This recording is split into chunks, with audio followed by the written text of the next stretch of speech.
runs into Sans' room. She closes the door, listening for the mysterious character to leave. Sans opens the door. Undyne walks in. She is currently in her battle armor.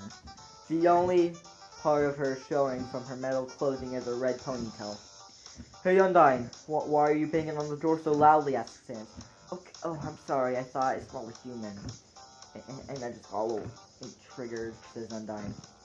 "Well, if there is a human here, I would turn her right over," says Sans. "Wait, what did you say? What did you mean by her?" asks Undyne. "Oh, I don't know.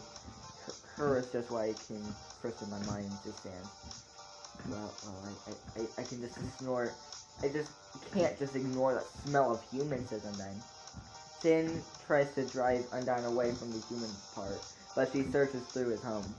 "Come on, Undyne, I would never hide a human from you," says Sans. Undyne searches the final place. "Well, it looks like you don't have a human here," says Undyne. Undyne begins exiting, but then Sans picks up his jacket. "Here, Undyne. Don't want to forget about this," says Sans. Sans hands Undyne the report. Undyne angrily snatches it from his hands and she slams the door. Frisk exits the closet. "Who was that?" asks Frisk. "Oh, that was just Undyne the fish thing," says Sans. "She is part of the royal guard. Her job is to take humans and give them to the king," says Sans. "Well, that means I just can't go past the king," says Frisk. "Well, let me get my brother and we'll be in use to you," says Sans. Well, how would you be used to me?" asks Frisk. "Oh, don't worry, just listen to me," says Sans. "Hey, Papyrus!" yells Sans. Papyrus comes rushing out from his room, like a herd of buffaloes. "Look, Papyrus, a human," says Sans, pointing at Frisk. Papyrus starts his face to Frisk. "Oh my god, Sans, that's a human!" yells Papyrus. "That's right, you better take him to Asgore," says Sans. Immediately, Papyrus takes Frisk's hand and takes her outside. Now they are standing outside in the cold underground snow. "Now, human, let's go to Asgore," says Papyrus. Before we leave, Sans comes out with a backpack. "Sans, what are you doing?" says Frisk. "I will never leave you alone with my brother. I will help you find Asgore," says Sans. Frisk runs over to give Sans a big hug. "Don't cause any genocide," says Sans. Frisk was confused, even though Sans says he was joking. That was such a random thing to say. She can't think about that right now. She has an adventure to go on. So that was chapter 4, the fish thing. That was a very short one. So yeah, let's move on to chapter 5. Chapter 5, Nice Cream. Frisk, Sans, and Papyrus begin walking through the snowy underground town. "How come there's snow below ground?" asks Frisk. I don't really know why," says Papyrus. "We take the above ground water, freeze it, and then rain it on the town," says Sans. "What's wrong with Papyrus?" asks Frisk. "Oh, he doesn't know much about the above ground logic. I guess you could say he's the left brain," says Sans. "How do brains have anything to do with it?" asks Frisk. They get interrupted by this crying monster child in the middle of the path. "Oh, come on, not another kid," says Sans. "Well, what do you do in these situations?" asks Frisk. "I just shove them aside," says Sans. As he picks up the kid and throws him to the right, Frisk runs to the child. She notices falling ice cream on the ground. She grabs it and hands it to the child. The dino child jumps up and down, then darts away. "Well, you seem to be a lot good with children," says Sans. Frisk was about to say that she deals with them a lot, but she decides not to mention anything. They continue to walk forward. "Oh my god, Sans, look," says Papyrus. They all look forward and sees the ice cream wagon. Sans pulls out his leather wallet and pulls another $3. "We have enough," says Sans. With Papyrus happily leading the way, they all dart toward the wagon. They get greeted with a blue bunny monster hosting the ice cream. "Hey guys, want some nice cream?" he asks. "3, please," says Sans. After some preparation, the bunny hands them their nice cream. "Now that we have some snacks, I guess it's time for dinner," says Sans.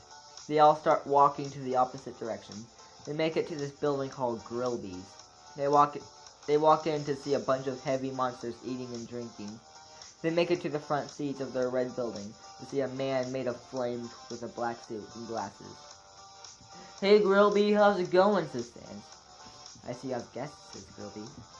"It'll be the usual for everybody," says Sans. "Alright," says Grillby. Grillby starts walking towards the kitchen. That's unusual, asks Papyrus. Oh, you'll see, says Sand. Grillby walks out of the kitchen with 3 steaming hamburgers. I'm so sorry, I messed up, hon. Let's just start here. It'll be the usual for everybody, says Sand. Alright, says Grillby. Grillby starts walking towards the kitchen. What's the usual, asks Papyrus. Oh, you'll see, says Sand. Grillby walks out of the kitchen with 3 steaming hamburgers. Oh, looks tasty, says Frisk. Papyrus has already taken a bite out of his grill burger. Come on, Frisk, take a bite, says Sand. Frisk looks at her burger, dripping with ketchup. Frisk closes her eyes and takes a quick bite. She gets astonished with goodness. Oh my god, this is delicious, says Frisk. See, told you it was good, says Sand. They continue having their dinner. Suddenly, something pops into Frisk's mind. She just stops eating. Frisk was not wrong, asks Sand. Frisk was remembering the roseberry bush outside her house. Before I came to the underground, I lived in a neglectful orphanage, says Frisk. I'm sorry, says Sand. I looked out the window the night before and saw a figure outside, says Frisk. Sand acted surprised about that. Before he could get a word out, they heard a familiar voice outside. Sand! Yells Undyne. Quick, human, hide under the table, says Sand. The 3 hid under the dinner table. Undyne burst through the saloon-style door. Has any of you seen Sand? asks Undyne. All of the monsters stay silent. Undyne looks left to right. Okay, I'm watching you all, she says. Guys, through here, says Sand. He opens a trapdoor from the floor. The 3 crawl through. They enter the outside of Grillby's. Thinking that they were safe, they get greeted by a provoked Undyne. Sand, you betrayed me, says Undyne. Please, Undyne, we're going to get this human to Asgore, and he will be able to free us, says Sand. The only way we could be free is if every human dropped dead, says Undyne. She points to Frisk. Starting with that one, she says. Undyne grabs a blue glowing spear. She throws it right at Frisk. Sans grabs the spear and throws it back at Undyne. Sans looks down at his hand. You made a mistake, Undyne. And now it's time for you to have a bad time, says Sans. I'm so sorry.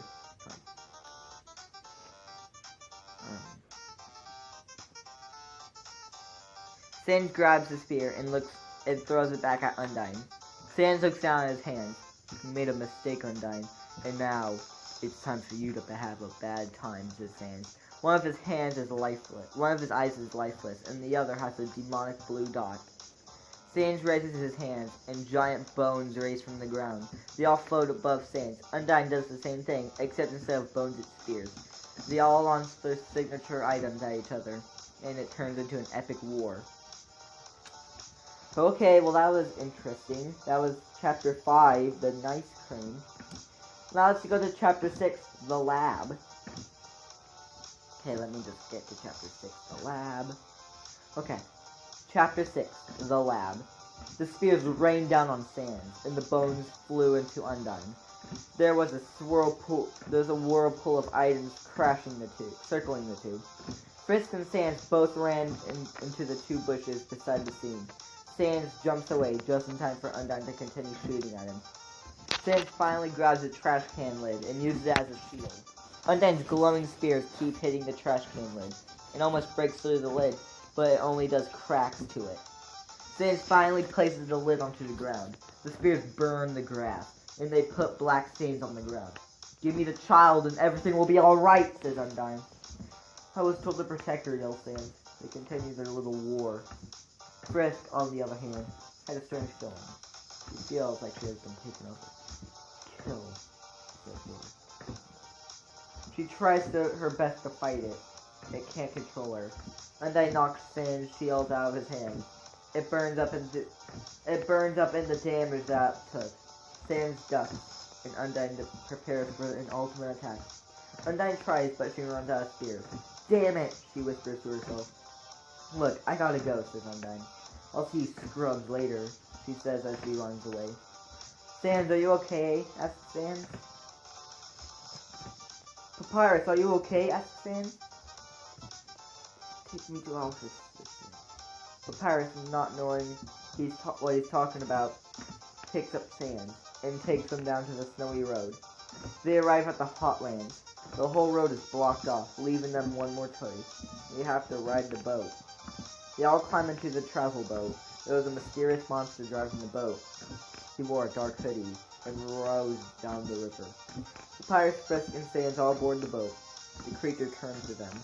"Where do you want to go?" he asks. "Take us to Alphys's lab," asks the pirates. Without question, the creature begins rowing to the lab. They arrive at the lab, but the rower asks for 10 G. The pirate pulls out his wallet. And hands the creature the G's. Okay, so there's 2 short chapters left. So yeah,